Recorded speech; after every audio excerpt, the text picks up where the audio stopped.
Welcome home to USA Global TV and Radio, a place where dreams take flight, with authentic storytelling, diverse perspectives and meaningful conversations, where global stories unite and bridges are built beyond all borders. Discover world-class education, entertainment, hope and inspiration.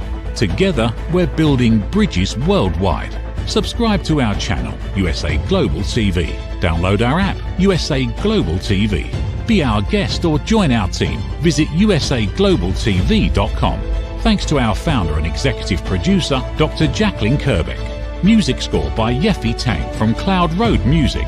Voiceover artist Mike Porter. Creative direction by Paul Garcia. USA Global TV and Radio, your home for global connection. All rights reserved. This video and its contents are the exclusive property of USA Global TV and Radio. Unauthorized use, duplication or redistribution in any form is strictly prohibited.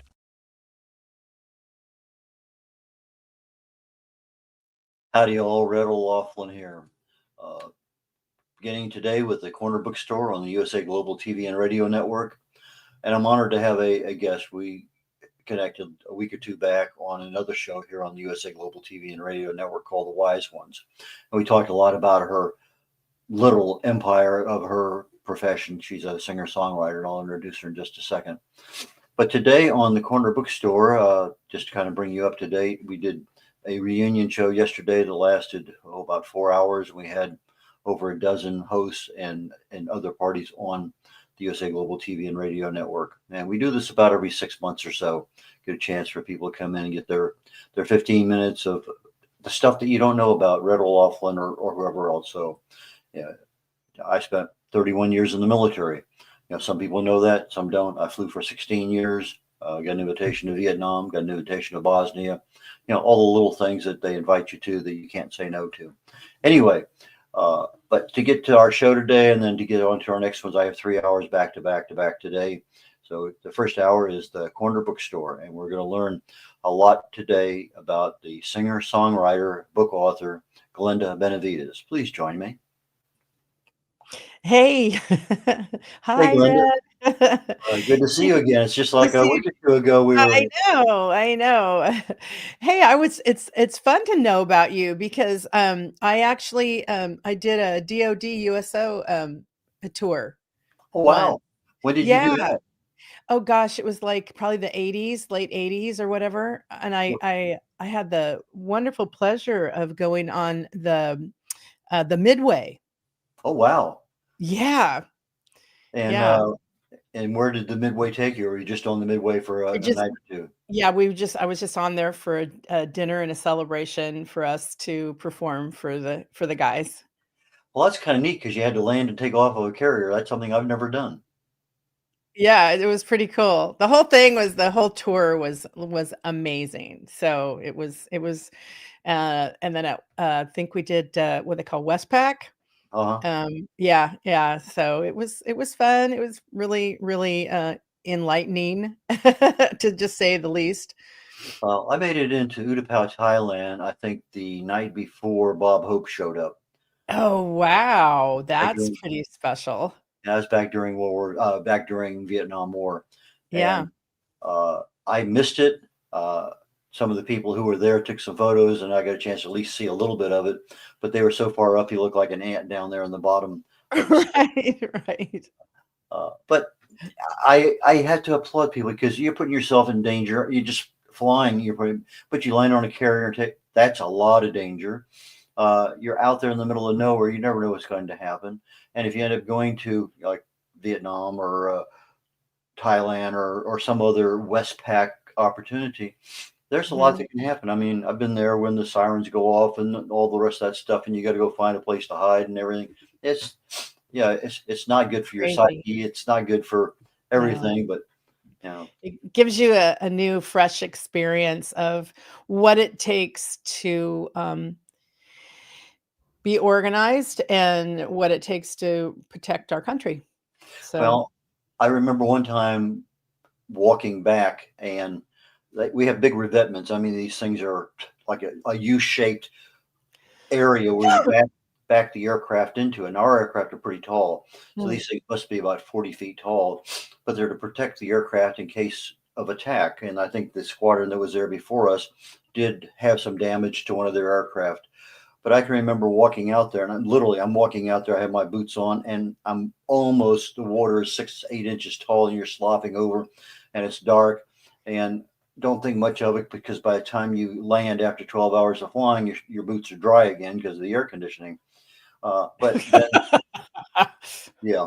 But one of the times I'm walking back in, I'm looking at this kid coming in with a gun as big as he is. He's standing out there on the fence all night long, or all day long, or whatever the case may be.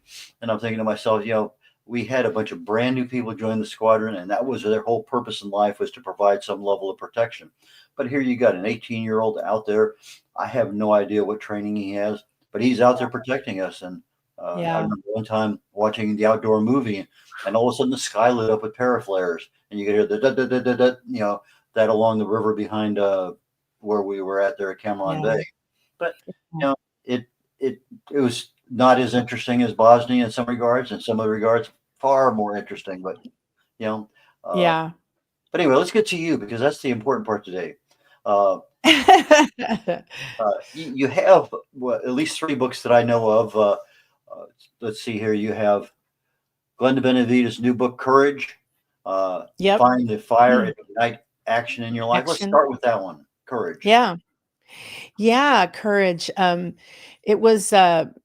It kind of came out of a situation originally, because it was around a lot of people want to know about Badass Goddess. So it kind of came out of that. And I was standing in my kitchen, and a girlfriend of mine goes, "Oh, you're a badass goddess." And I was like, "What are you talking about?" And the first thing you want to do is like, no, I'm not, And then I thought, I need to really take that in, because that was something that she felt that she wanted to compliment me on in her world. And I was like, okay, let me take that in. So I did.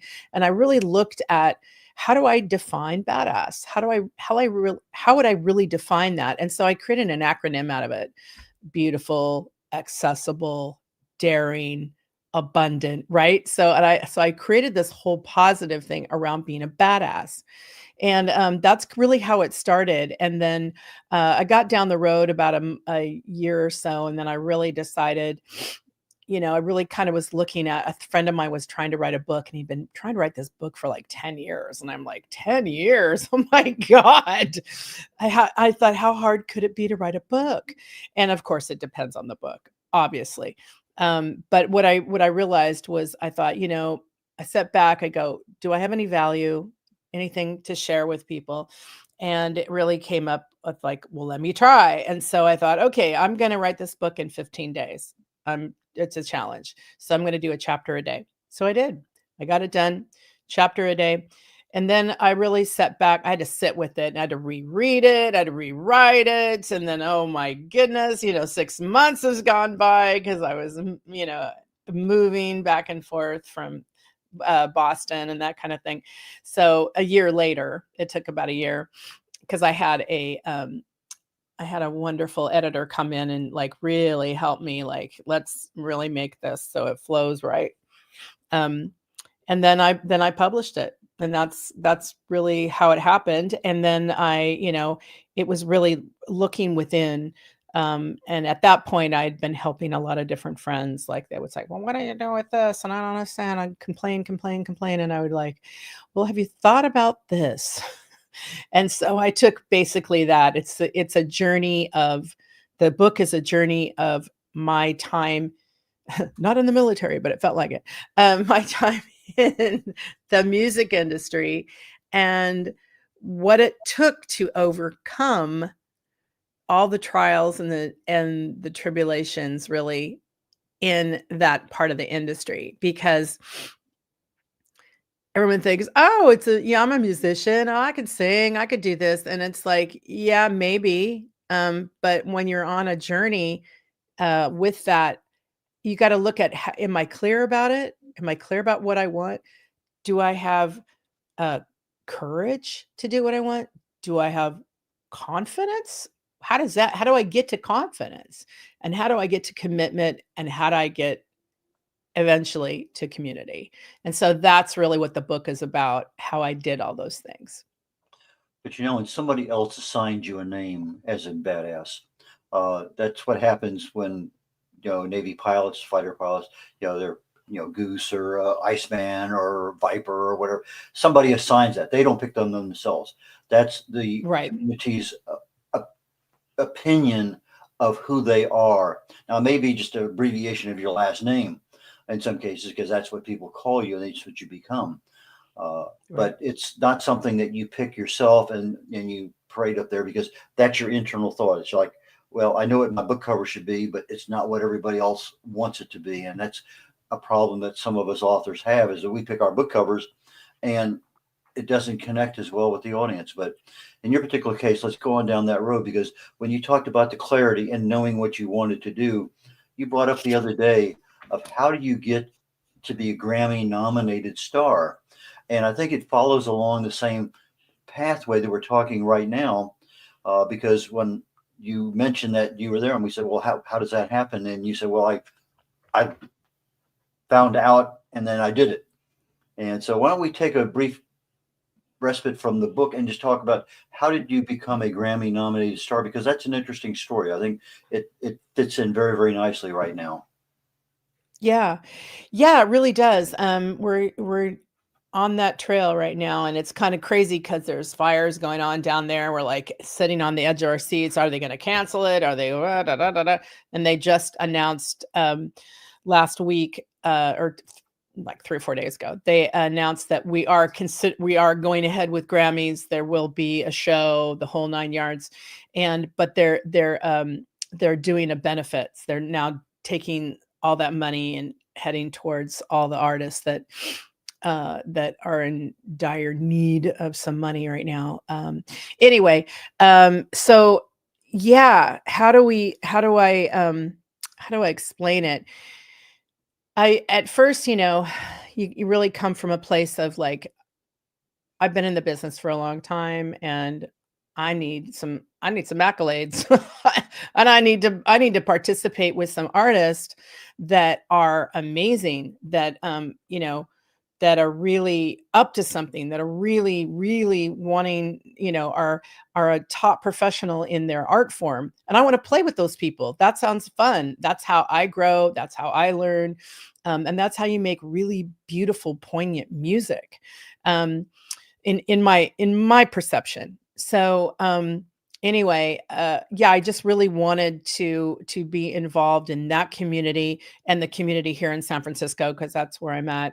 Matter of fact, tonight is our Grammy nominees celebration party. So for our chapter here in San Francisco. So that's going to be fun tonight. So I'm going to be heading to that later on this afternoon, but yeah, I don't know if I answered the question properly. Absolutely. Because it leads into your next book. If I let me get back to the first book, Courage, you said you wrote it in 15 days thereabouts, and you probably spent more than 15 days getting it edited, because it always takes forever to get edited. Yeah. Oh yeah. And then you got to get a cover, but yeah. When did you start marketing the book? I mean, obviously you had a very short window you wrote it in. Was the book done and then you started marketing, or were you telling people about your book as you were going along? Well, that's a good question. I don't think I told people. I think I just did it, and then I just started telling people that I did it. Yeah, I think it was more, I really did it more of a challenge, not like I'm going to be an author. That wasn't my, and then the manager that I had at the time, he was like, oh, we need to get you a publicist. And so he found me a publicist up in Canada that helps me, matter of fact, with these shows and that type of thing. We can talk about my book and variety of music and that a variety of things. So yeah, it really wasn't like I'm an author, it's like, no, I'm a musician. And I write my stories of how I get things accomplished. So yeah. Now, is your publicist Mickey? Yeah, it's Mickey from Creative Edge. If you want to give him a plug, go ahead. Of course, Creative Edge publicity. He's fabulous. Yeah, we've had him on the show before, and great guy. when we're in extremis and we're down to the, I got a show tomorrow, I can't find what Mickey, and he rescues us. So he's Yeah. super attentive to us. So I know he's super attentive to his clients. But Yeah, he is. He's really a good guy. now, with that same theme you had in your first book, Courage, you came out with the second book called Own the Goddess Within. Yeah. So is this the badass goddess, or is this just a different goddess? This is the badass goddess. Yeah. Yeah. The focus really was on what can I do daily to really elicit that aspect of oneself and whatever you want to create. So yeah, so that's how I started to write that book. It's like little antidotes, like, have you thought about this? What are you doing for this? How about try this? That type of thing. Now, when you're writing, this is your second book. How long did that take you? I had been writing it for a while, just like jotting down, this is what here's a formula for, meditation, or whatever, or how do I take care of myself? What does that mean? That kind of thing. So it's more of that. Yeah. So and I just kind of put it all together one day, and Mickey's like, I said, well, I wrote this thing and I've been giving it away for free. And he's like, what? I said, I give it away for free. And then he goes, no, don't do that. You're devaluing yourself. And I never thought of it from that perspective. I mostly thought of it as a gift, as, here's a gift. If you're interested in what I'm up to, you'll give me your email address. I will give you the book, so in a way it wasn't free, but it's like a way to find, I was feeling like it was a way to give a gift to people, and then I could find my audience, the people that really are into me and what I'm doing and want to follow me and that kind of thing. And then here's a thank you gift. That's how I was looking at it. But Mickey was like, yeah, that's fine. But he's like, I think, we don't want to devalue you. We don't want to devalue what you're up to and that kind of thing. And I totally get that. And I was like, oh, okay. On some levels, it was like, no, people can buy those books for like $2, $4 or whatever. At least it's something. And so it's an energy exchange, if that makes sense. And I think that's important. In some circles, it's called an ethical bribe, because you're giving them something of value, but you're asking for something in return, their contact information. Yeah. And that's the way people build email lists that over time, those things. I used to do that with the book that literally I just published last week. Wow. 10 years ago, I was giving it away as a PDF. And yeah, I took that same book. Okay, it's written mostly, I mean, it's in book format. And I just looked at it, revised, updated, added. And so it's a lot more now than I gave away. But so, it's there. It's 90% complete. I could almost publish it as is. It just wouldn't be as up to date as I would like it to be. Yeah. Mm-hmm. And so why not? I used to give away some other little things. They're just 2 or 3 pages, not a book, Yeah. but a lot of good information. And so yeah. The thing that I think is interesting is the fact that there's value regardless of which direction you're looking at, value that you're giving people or value that they're receiving.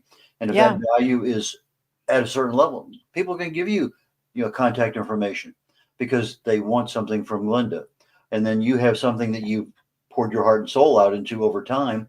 There's a lot of value in there that may only be in 100 pages, but still the same. There's something there. And so you're having kind of an interchange with your audience directly, as opposed to singing a song and seeing them out there clapping and standing and everything. Yeah. Well, and I think the point you made was, times have changed, and, different things are needed or wanted at different times. And so you have to like really pay attention to where people are at, what people want. And that goes back to my first book, Clarity, Courage, Confidence, Commitment, Community. And it only happens in that flow. You cannot have community or confidence if you don't have clarity. If you don't know who you are, where you're going, you're going to get random people, random ideas, and it may not be a fit for you. It's really important to understand that part of you. What, what are my boundaries? What are the things that I want? That type of thing. You really have to have that clear, because if you don't have that clear, you just get all kinds of stuff coming at you.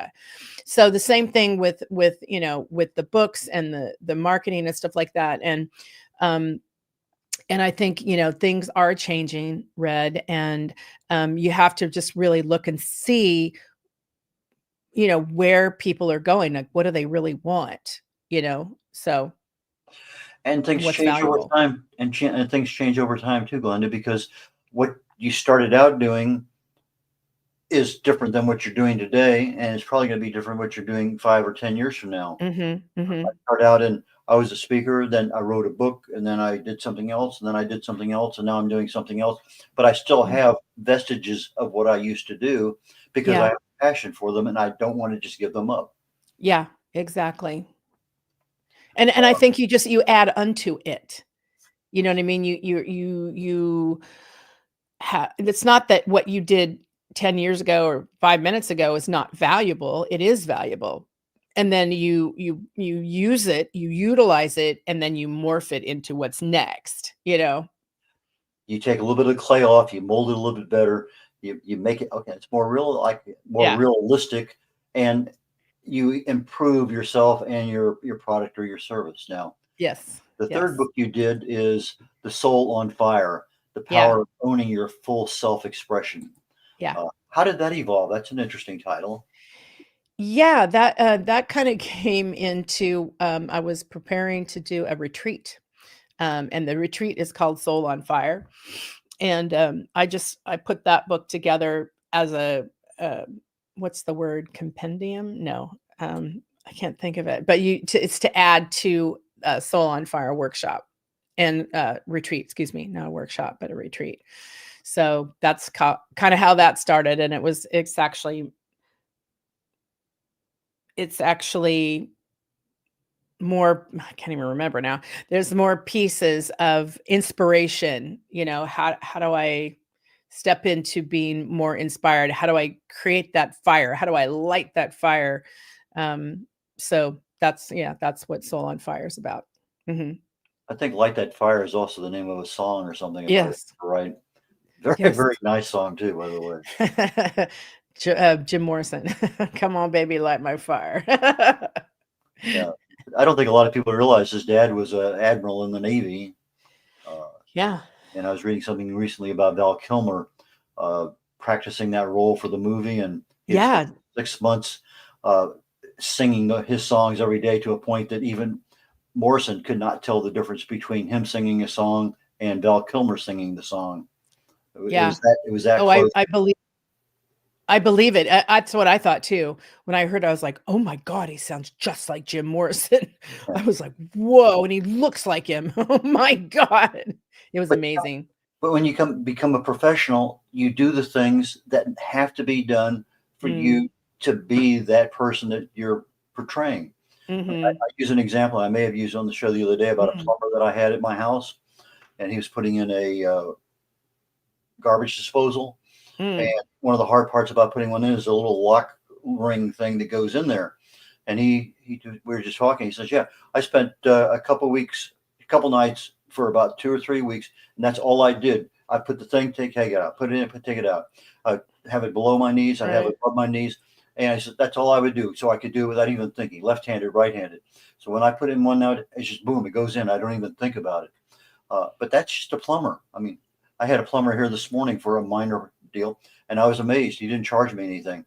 He just says, "You buy this Yeah, part, I'll put it in, or you put it in yourself." Whoa, we don't have that yeah, kind of plumbers nowadays.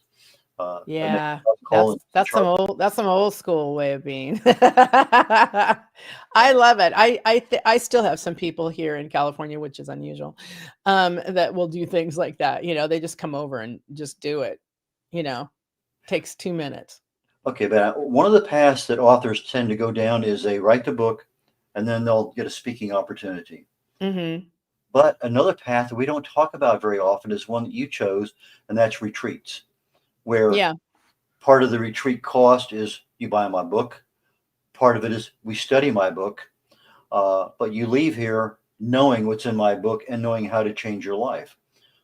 When did you come up with this retreat idea, or had you been to one and you say, "Oh, this is going to work well for me"? Well, I just thought I saw, first of all, it made sense. We wouldn't want to put a book and do a retreat if it's, about something that doesn't make any sense. It's like, what? No, I thought you roll the book in just so people have the book.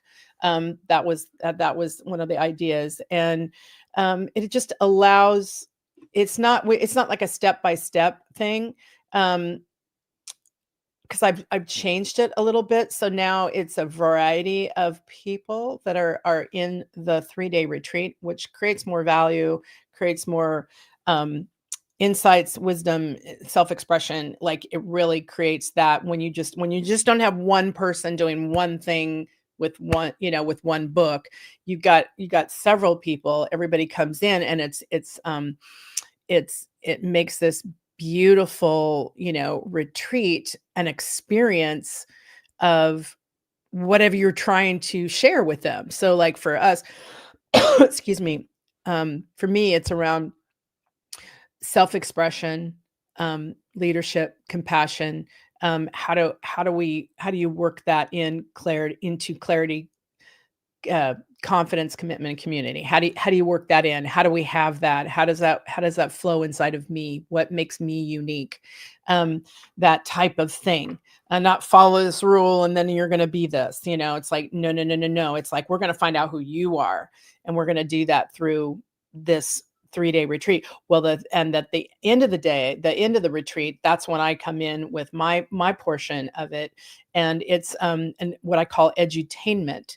And it's a combination of education and also music. So there's music, video, voiceover. There's all these wonderful things. You get a journal, you get my book, that type of thing. So that's what's going to be happening for that 3-day retreat. So I just thought that it made sense. A lot of times things don't make sense. So you got to have it logically make sense. And how do people get value? Well, you started out with clarity, and I think you're absolutely right. If you don't know where you're going, any road will get you there, as Alice in Wonderland found out. And so the clarity is something that I think a lot of us kind of know why we're here, but we don't. We don't spend any time thinking about it. And if we do think about it, we don't spend that much time. So that clarity, even in our own brain, yeah, we're here. I'm a father. I'm a husband. I'm a business owner. I'm a whatever, singer, songwriter. But it's not necessarily the clarity that we want for our lives. Exactly. And when you know that clarity, then you can move to the next stage, as you're talking about. So what you're talking about makes all the sense in the world. But you got to start someplace, and everyone's different. You may be unique, but the path you chose to your uniqueness works for everyone. Yeah. And to add to that, Red, also, you're different at different times in your life. You have different stages. Like, the thread that runs through my life is music, but it's different than it was to me in 1980 to like now, and as a performer, and the ongoing clarity, the ongoing wisdom, the ongoing evolution, that is what helps inform you who you are today. Do you wake up today? Is this my mission today? What's my mission? Who am I? What do I want? If we do more of those things and we live by those, our intentions and our mission, if we live by that, if you create one, and that was one of the things that I taught in my workshops, was create your own declaration of independence. What does that mean? Create your own. And I'd make everybody write out their own declaration of who they are now, not last year, not 20 years ago, and not tomorrow. It's like, who are you right now and where are you going? So that you have to have that foundation. Otherwise, you're just running around doing a bunch of stuff. The first squadron I was ever in after I got out of boot camp was in Pensacola, Florida. And they had a video that's called Sex and the Naval Aviator Part 2. And it was filmed in the auditorium at Naval Air Station, Pensacola. And it was, I believe, a Navy captain, a doctor, psychiatrist. And he was talking about what makes you a naval aviator. And it was a psychological profile.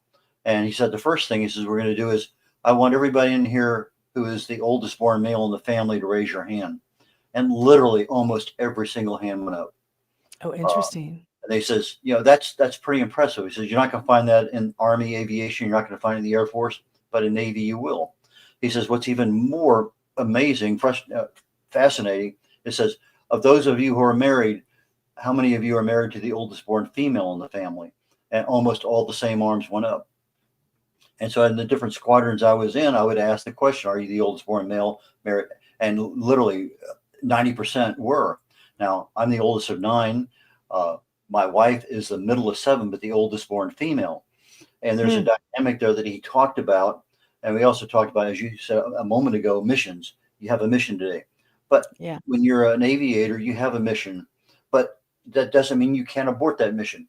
There are some things that you're checking your aircraft out and it's not going to fly today because of this, and you can't get the part. So it's okay to abort a mission. And so sometimes people get so fixed on, I got this mission, I got to get done, that they don't realize that things happen that I don't necessarily have to do this mission today. That's I had a mission yesterday I had to get done, and that was my Texas sales tax. Had to get that filed, and that was just, right to the last minute. I've known about it for a long time, and I just waited and waited and waited. And finally, I didn't have a choice. I couldn't abort that mission. Yeah, done. Exactly. And that's really a great point because, I think it's important to start. It's important to start somewhere, get that clarity, have that mission, and jump in there. And like you said, you may go, whoa, I need to abort this mission. Let me rewrite it. Let me go back to the drawing board, so to speak, and just really hone in. But you have to start. You have to jump in, because if you don't, it'll always be some fantasy of like, well, I could have been this, or I could have done that, or I wish I would have, and you don't know. At least you can say, yeah, I tried it, and yeah, it didn't work, and now I'm taking a right turn here. So I've done a lot of those. Okay, so you've written 3 books, about 5 dozen songs, and how is the writing of a song similar to and different than writing a book? Ooh, I don't want to say the word easier. Writing a song, they're 2 different animals. You're both telling stories, and if you're doing a really good song, you're definitely telling a story. It just doesn't take as long. It can take, it could be 10 minutes or 2 weeks to write a song. It just depends. But a book, you have I don't know. That's a really great question. I don't know. That you've really stumped me on that one.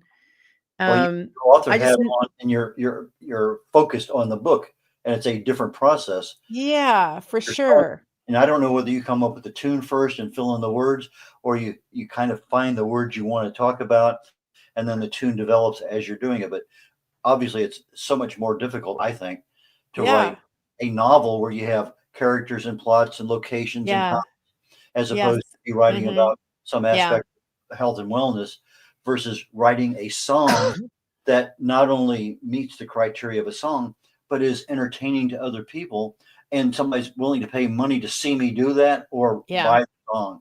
And that's a little different than just being an author. Yeah, I think so too. They're similar, but at the same time, they're 2 different animals. And it depends on the book that you're writing too. Some books you need research, like you need to do some serious research. You got to keep organized. You got to keep the flow, unless you're telling some fanciful story. And even then, you have to know what your character did, 2 months prior. Versus, I wrote from my own story with my books, and then the wisdom that came out of that. And that's just my wisdom.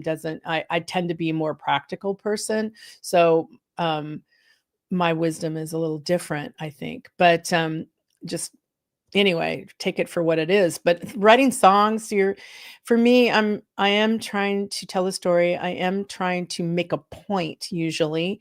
And it can come in any form. Sometimes, like with my music partner and I, he'll come to me with music already, and I'll see if I'm vibing it, or if I'm flowing, or what's the story, what's it telling me, and I'll say yep, that it does, or nope, it doesn't, and then we just move on to another song. Sometimes I'll write all the lyrics out, and then I'll come to him and say, hey, this is what I'm thinking. Sometimes I'll have a melody first.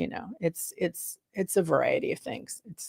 Okay, so the real difference is just between being a badass goddess and being a global badass goddess. A global part of your title now says, I can write books, but I can also do songs and be nominated for a Grammy, A Grammy. which occurs in about 2 weeks or less. Yeah, exactly. Yeah. Okay, we're getting toward the end of the show. Is there something I should have asked you that I didn't? Oh, probably, but but no, I'm just really honored and very excited about, having all these years of, work, and just being able to be with my community of musicians, and really make a difference, like really be able to talk about the things that are really important for us right now, as a human race, and to also let people know that once you purchase anything of mine, I will plant a tree, and I plant trees with One Tree Planted. They're fabulous, and they plant trees all over the world. And I take a small percentage off of whatever you've purchased, and then I donate that in to One Tree Planted. Then they go out and they plant the tree. We're about 400 trees now, so yep, I'm excited. Things are good, and it's important for all of us to come together and just really know that we're all connected, and that we should make a difference, and we need to take care of our environment, because our environment takes care of us. And if we don't take care of our environment, the impacts are immense, and we're seeing that right now in Los Angeles. Well, maybe in the future you'll have a retreat in the Los Angeles area where you will be leading a group of people planting trees, because that area is definitely going to need some attention. Oh yeah. Well, we're having a retreat, but we're going to be in the UK first. That'll be next year, or this year. We're already in the year. And so, if you jump on and stay connected to me, I can let you know when the retreat is, and you can find out who will be joining us, and the dates and times, and it'll be really fun. And yeah, and I don't physically plant trees, just to be clear. Everyone goes, "Oh, you're planting trees." No, I'm not. But you can supervise planting trees. No, I can actually give money to One Tree Planted to go plant trees for you and me. Okay. It's been fun today. I really and truly appreciate it. You have a great smile, real Thanks. super easy to converse with, and I thank you so very much for that. Thanks. I look forward to our next visit. It seems like we do connect periodically over time. So Yeah. I wish you the best on the first week there in February with the Grammy Awards, and I trust that you will walk away with something that will make you super happy. Thanks, Red. I really appreciate you. And yeah, we'll have to talk military some more later. Fantastic. I look forward to that myself. Okay. Take care, Glenda. Bye Cheers. now. Okay, we're concluding the Corner Bookstore today on the USA Global TV and Radio Network. My next show, literally in about 20 minutes, is called The Wise Ones. And today my guest is Hyatt Ives. He's a good friend of mine. He's been on the show here in the past several times, but it's been a while, quite a while actually. And he is a best-selling author, speaker. He also is what I call an authority on events, like convention events where you have a lot of people come in, a lot of vendors. And great guy in many, many regards. So please join me for that. And then immediately following that is Talking Heads, again on the USA Global TV and Radio Network. And I'll be talking today about inflammation. So with that being said, I bid you all adieu today. Have a wonderful time. And I look forward to catching you all next week. Take care. Bye now. Hello, I'm children's author Diane Floyd Bain, and I am co-host for several of the USA Global TV and radio shows. I joined because of the purpose of the USA Global TV and radio. They provide content for the viewers and listeners, an opportunity for people around the world to have their own show or even be a guest on an existing show. We truly believe in helping others get their positive message out to the world. We also have the opportunity for the listeners. You can watch on several platforms, and on YouTube, you can ask questions and even give a comment. We absolutely love it. I love being part of the USA Global TV and radio because I love positive messages. And who doesn't? And we need more of that in the world. We are a family, and we hope you will join us and become part of the family too.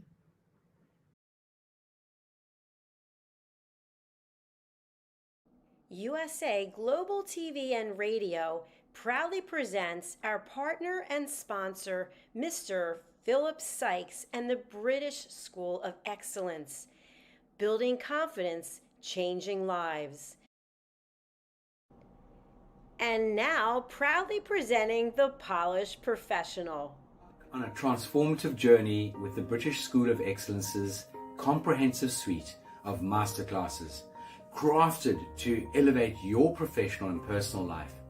8 outstanding modules will elevate you to the next level. Module 1, Exploring Life's Purpose, delves into the depths of self-discovery, guiding you to chart your unique path to fulfillment and success. Module 2, Mastering Professional Presence and Confidence.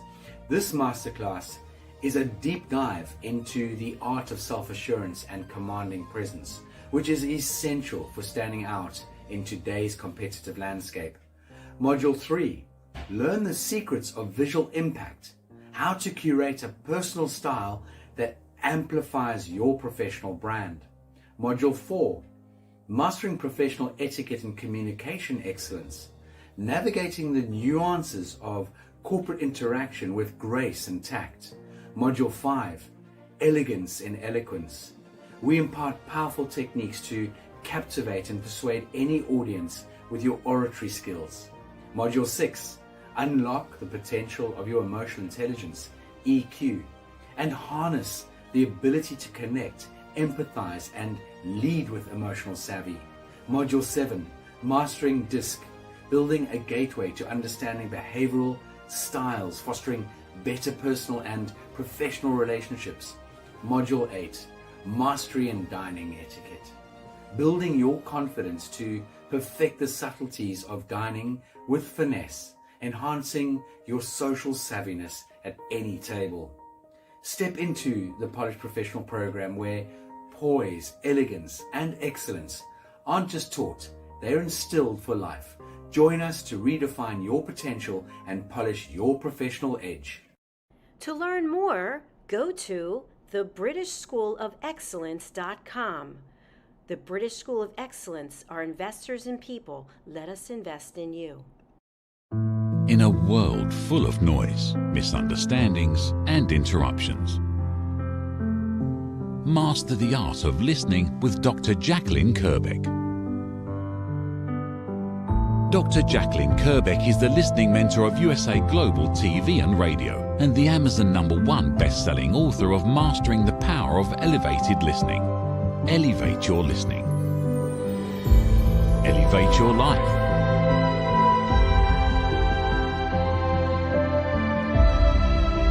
Join a global learning experience in person or via Zoom.